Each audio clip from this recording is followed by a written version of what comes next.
नमस्कार सर। नमस्ते। डॉक्टर साहब क्या नाम है आपका? मेरा नाम डॉक्टर प्रियांशु धोटे है। प्रियांशु सर, आप यहाँ बैतूल में ही पदस्थ हैं? जी, मैं सीएचसी सहरा में पदस्थ हूँ, बैतूल जिला में। जी। आज आपकी ब्लड डोनेशन की गाड़ी सतलोक आश्रम बैतूल में मौजूद है। यहाँ आने वाले श्रद्धालु ब्लड डोनेशन कर रहे हैं। ये किस उपलक्ष्य में कर रहे हैं और ये हर बार ही होता रहता है यहाँ पे? इसके पीछे क्या रीजन है? इनको इतनी बड़ी संख्या में रक्तदान जो कभी देखने को नहीं मिलता, यहाँ देखने को मिलता है। इसके पीछे आपका क्या विचार है, ये थोड़ा हमारे दर्शकों को बताएं। जी, यहाँ पर काफ़ी बड़ी मात्रा में हर बार रक्तदान होता है और यहाँ जितने भी श्रद्धालु आते हैं, काफ़ी उत्साहित रहते हैं रक्तदान को लेकर। अ, हमें कई बार ऐसा होता है कि हमें श्रद्धालुओं को मना करना पड़ता है कि आपने अभी 2 महीने पहले ही रक्त दिया था, आप 2-3 महीने और रुक जाइए। लेकिन वो इतने उत्साहित होते हैं कि वो हमसे गुज़ारिश करते हैं कि आप हमारा रक्त ले लीजिए ऐसा। तो काफ़ी उत्साहित रहते हैं यहाँ पर। हमारे चैनल के माध्यम से एक चीज और जानना चाहूंगा आपसे, जैसे कहीं भी हमें देखने को अक्सर मिलता है कि कोई व्यक्ति का परिजन अस्पताल में मौजूद होता है, भर्ती होता है, तो उसे ब्लड के लिए सोशल मीडिया का सहारा लेना पड़ता है। सोशल मीडिया के प्लेटफॉर्म पर उसको पोस्ट डालनी पड़ती है कि फला व्यक्ति को फला ब्लड ग्रुप चाहिए और इस हॉस्पिटल में चाहिए। परेशानी का सामना करना पड़ता है, लेकिन यहाँ उसके विपरीत है। जैसा कि आपने बताया कि यहाँ उन लोगों को मना करना पड़ता है ब्लड के लिए। इतनी ज्यादा संख्या में लोग ब्लड देने आते हैं, उनमें और इनमें क्या विचार है, क्या वो है, इसके बारे में थोड़ा सा बताएं आप। जी, यहाँ पर लोगों की श्रद्धा है, काफ़ी श्रद्धा भाव के साथ लोग आते हैं यहाँ पर। काफ़ी शांतिप्रिय लोग हैं, जितने लोगों से भी मैंने बातचीत की यहाँ पर अभी तक। तो ये काफ़ी अच्छी बात है कि लोग स्वयं से यहाँ पर प्रोत्साहित होके आ रहे हैं। जी, और क्योंकि हमें ब्लड बैंक जो होता है वहाँ पर हमें एडवर्टाइज़मेंट वगैरह करनी पड़ती है। आप मुझे एक बात और बताइए, जैसे अन्य भी धर्मगुरु हैं यहाँ पर, क्या उनके आश्रमों में भी इसी तरह का ब्लड डोनेशन इस स्तर पर होता है, या कि संत रामपाल जी महाराज जी के आश्रम में देहदान की आप जैसे बात कर रहे हैं, देहदान के जितने फॉर्म भरे जा रहे हैं वो मुझे नहीं लगता कहीं ना कहीं इतनी बड़ी संख्या में कहीं और देखने व सुनने को मिलते हैं। यहाँ देहदान भी उतनी संख्या में होता है जितनी संख्या में ब्लड डोनेशन कैंप लगाए जाते हैं, ब्लड यूनिट दिया जाता है। उसके बारे में आपके क्या विचार है?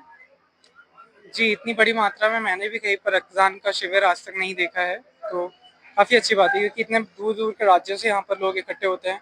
काफ़ी बड़ी मात्रा में यहाँ पर श्रद्धालु आते हैं। आप एक डॉक्टर हैं, जी। यहाँ सभी कैटेगरी के लोग आते हैं, कम पढ़े लिखे भी आते हैं, पढ़े लिखे भी आते हैं, सभी तरह के लोग। लेकिन इन लोगों में जो उत्साह देहदान का दिख रहा है, हमारे हिंदू धर्म में ये बताया जाता है कि मृत्यु होने के बाद उसके शरीर को हिंदू रीति रिवाज के हिसाब से उसको जलाया जाता है, दफनाया जाता है, या गंगा में प्रभावित किया जाता है। लेकिन यहाँ संत रामपाल जी महाराज के अनुयायी अपनी देह को मेडिकल को दिया जाता है, मेडिकल हॉस्पिटलों को दिया जाता है आप लोगों के रिसर्च के लिए। ये आप लोगों के लिए भी एक बड़ा योगदान है। इसके बारे में आप क्या कहना चाहते हैं? जो इनकी सोच बदल रही है, ये कम पढ़े लिखे लोगों की बदल रही है और पढ़े लिखे लोगों की बदल रही है संत रामपाल जी महाराज जी की प्रेरणा से। इसके बारे में आप क्या कहना चाहते हैं? काफ़ी बड़ा योगदान है, जैसा कि आपने बताया कि मेडिकल रिसर्च में देहदान जितने भी भक्तजन हैं यहाँ पर देहदान के भी फॉर्म भरे जा रहे हैं। ये काफ़ी अच्छी पहल है। जी। धन्यवाद सर। जैसा कि आप मेरे पीछे देख पा रहे हैं, ये जो आप लाइन लगी है, ये किसी लंगर की लाइन नहीं है, ये किसी प्रसाद वितरण की लाइन नहीं है, ये ब्लड डोनेशन की लाइन लगी हुई है। और ऐसी लाइन यहाँ हमेशा सतलोक आश्रम में देखने को मिलती है। यहाँ पुरुष बैठे हैं, वहाँ महिलाएं बैठी हैं, ये बराबर उसी संख्या में उपस्थित होते हैं ब्लड देने के लिए। ये सुबह से ये कार्यक्रम चल रहा है, भीड़ थोड़ा थोड़ा कम होती जा रही है। यहाँ आने वाले श्रद्धालुओं को अपनी मर्जी से, अपने उत्साह से, गुरुजी की प्रेरणा से ये रक्तदान करने आते हैं। ये मेरे पीछे आप देख रहे हैं ब्लड कलेक्शन की गाड़ी खड़ी हुई है। आइए आइए मेरे साथ। नमस्कार सर। आपने ब्लड दे चुके हैं कि लाइन में लगे हुए हैं? दे दिया है। दे दिए, कैसा लग रहा है आपको? बहुत बढ़िया गुरुजी की दया से। आप ऐसा सतलोक आश्रम में अनुयायी हर बार ब्लड देते हैं कि आप लोगों को कोई परेशानी वगैरह का सामना तो नहीं करना पड़ता? नहीं सर, ऐसा आप लोग श्रद्धा से अपना ब्लड डोनेशन करते हैं? जी। या मेरे पीछे देख रहे हैं, ये सभी लोग ब्लड डोनेशन के लिए लाइन में कतारबद्ध लगे हुए हैं। आगे भी भीड़ बहुत बड़ी संख्या में है, और जो मेरे नहीं लगता कि ये देने वालों की संख्या कम पड़े, लेने वालों को जरा परेशानी होती है कि उतना कलेक्शन हॉस्पिटल वाले लोग नहीं कर पाते। ये अभी डॉक्टर साहब ने बताया कि इतनी संख्या में लोग ब्लड डोनेशन के लिए आते हैं कि उनको मना करना पड़ता है। तो ऐसा श्रद्धा भाव सतलोक आश्रम में ही देखने को मिलेगा। देखा वहाँ रक्तदान की लाइन लगी हुई थी, ये देहदान की लाइन लगी हुई है। देहदान जहाँ व्यक्ति रक्त देने में संकोच करता है, बिना ज्ञान के, बिना उसके कि वो रक्त देने में अपने परिजनों को भी रक्त देने आगे नहीं आता। जब परिजन पर समस्या आती है तो किसी दूर दराज के व्यक्ति को, समाज सेवियों को आगे आना पड़ता है उसे रक्त देने के लिए। लेकिन यहाँ देह दान के लिए लाइन में लगे हुए हैं। यहाँ कुछ लोग मौजूद हैं, इनसे हम जानना चाहेंगे कि ये किस प्रेरणा से और कैसे यहाँ देह दान के लिए लाइन में है। नमस्कार सर, नमस्कार, क्या नाम है आपका? मेरा नाम विशाल। विशाल जी, क्या करते हैं आप? मैं स्टेनो के पद पदस्थ हूँ, सरकारी नौकरी में हूँ। ये आप स्टेनो के पद पे पदस्थ हैं। आप ये जो देहदान की लाइन में लगे हुए हैं, आप एक पढ़े लिखे व्यक्ति हैं, ये प्रेरणा आपको कहाँ से मिली?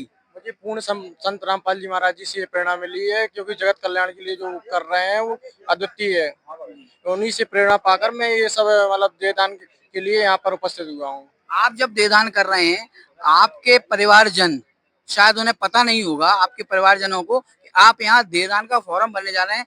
जब कभी ऐसा मौका है आपकी देह की जब देने की बारी आएगी, तो कहीं आपके परिवार वाले इस चीज में रोड़ा तो नहीं बनेंगे कि हमें नहीं पता था कि हमारा बेटा कब देहदान का फॉर्म भराया, कब उसने ऐसा संकल्प ले लिया?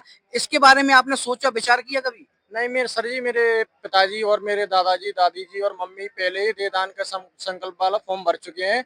और मतलब आपके परिवार में पहले भी देहदान के संकल्प ले चुके हैं आपके परिवारजन? जी सर, अभी जैसे कल ही पिताजी ने फॉर्म भरा है और दादी, मम्मी और दादाजी पहले ही फॉर्म भर चुके हैं देहदान के लिए। और उन्होंने ये मतलब मुझे प्रेरणा दी है, उन्होंने ये बोला है कि आप लोग भी भरें।